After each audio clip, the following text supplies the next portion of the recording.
നമസ്കാരം ഡോക്ടർ. ആ കൈ കഴുകെ കൈ ആ ഇതൊക്കെ മാറ്റി അച്ചടത്ത് മാറ്റി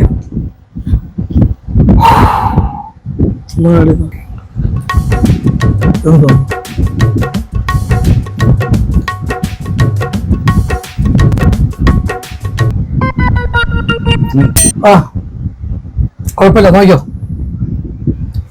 പിന്നെ ഇതൊക്കെ നോക്കാൻ പഠിക്കണം. ഉറക്കമൊഴിഞ്ഞ് പഠിച്ചിട്ടാണ് ഞാൻ ഡോക്ടറായത്. പറഞ്ഞു മനസ്സിലായ? ഇത് ചെക്ക് ചെയ്യാനാണ് ഞാൻ ഇവിടെ ഇരിക്കുന്നത്. ഇതൊക്കെ വെച്ച് നോക്കേണ്ടത് എന്റെ ചുമതലയാണ്. ഞാൻ ഇവിടെ 3 വർഷം കൊണ്ട് നിൽക്കുകയല്ലേ. എനിക്ക് ഇതൊക്കെ പിന്നെ ഞാൻ പഠിക്കേണ്ടത്.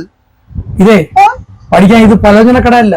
മുളകും ഉപ്പും മുളകും ഒക്കെ എടുത്ത് കൊടുക്കാൻ വേണ്ടി അത് അത്ര ലാഘവത്തോടെ എടുത്ത് കൊടുക്കാൻ പറ്റുന്ന സംഭവമൊന്നുമല്ല ഇത്. ഇത് നോക്കി, കാരണം ഇത് പഠിച്ചവർക്ക് ചെയ്യാൻ പറ്റും. അതിനുള്ള ബുദ്ധിയൊക്കെ വേണം. നിനക്കൊണ്ടാ? നിനക്കതില്ല. ഇത് വലിയ ആന കാര്യമൊന്നുമല്ല. ഇത് ഇങ്ങനെ ചുമ്മാ നോക്കി എന്താ പ്രശ്നം? ഡോക്ടറെ, ഓ എനിക്ക് മക്കളുണ്ടാവും.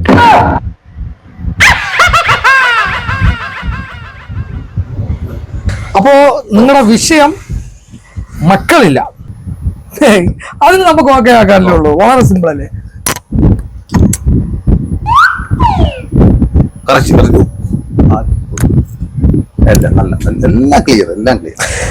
അതുപോട്ടെ, ഒരു പ്രധാന കാര്യം, നിങ്ങൾ കല്യാണം കഴിച്ചിട്ട് എത്ര കാലമായി? ഡോക്ടറെ, ഞാൻ കല്യാണം കഴിച്ചിട്ടില്ല. ഈ ബിസിനസ് ആവശ്യത്തിന് അങ്ങോട്ടും ഇങ്ങോട്ടും ഓടി നടക്കുന്നതുകൊണ്ട് കല്യാണം കഴിക്കാൻ സമയം കിട്ടിയില്ല. ഡോക്ടറെ, എനിക്ക് ഒരു കുട്ടീനെ വേണം.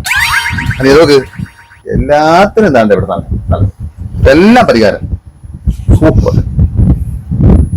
എല്ലാതും പരിഹാരം ഉണ്ടെന്ന്. അപ്പോഴേ കല്യാണം കഴിക്കാൻ സമയമില്ല, കുട്ടി വേണം. പിന്നെ പെണ്ണുങ്ങളുടെ സാമീപ്യം ഇല്ലാതെ മക്കളുണ്ടാകാൻ വലിയ പാടാണ്. എങ്കിലും അത് വലിയ പ്രയാസം. എങ്കിലും നമുക്ക് പരിഹാരം മറ്റേ പരിപാടി അല്ല ഡോക്ടർ. മരുന്നൊന്നുമില്ലേ? അതല്ലേ ഞാൻ മറ്റേ പരിപാടി. അതായത് 1 ഗ്ലാസ് വെള്ളം നന്നായിട്ട് സാധാരണ താങ്കൾ ഓതി കൊടുക്കൂലേ, അതുപോലെ നല്ല ഒരു പ്രത്യേക രീതിയിൽ ഓതി പുള്ളി കൊടുത്താൽ മതി. കാര്യങ്ങളെല്ലാം ക്ലിയർ ആവും. 1500 രൂപയും 1500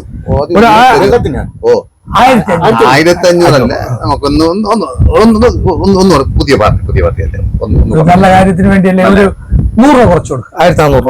100 രൂപ കുറച്ച് 1500. Next. Sorry, SDJ.